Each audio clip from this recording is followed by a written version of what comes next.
Nakabawi ang Barangay Ginebra Gin King sa San Miguel Beermen sa pagtabla nito sa semifinals ng Season 49 PBA Governors Cup Playoffs. Yan ang ulat ni Rafael Bandayrel.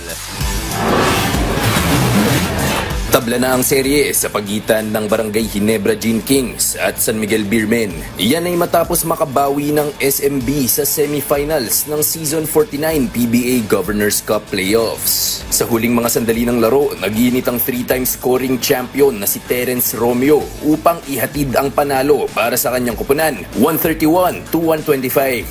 Ready lang ako sa every game. Tapos thank God na-shoot ko yung mga tira ko. And ayun it's team effort talaga. Ang ganda ng ball movement namin, ang ganda ng defense namin. So mas madali kami nakakapag-execute every time na nakaka-stop kami ng maganda.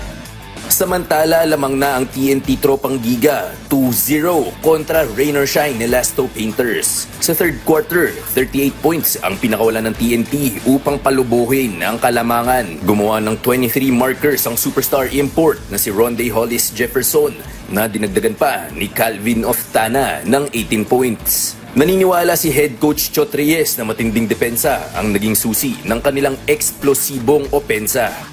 I think if we're able to make stops, it really fuels our offense. So yun lang ang namin, palagi pag halftime, the first thing we take a look at is what are the adjustments, what is the offense, what is the other team doing, and how better can we defend it.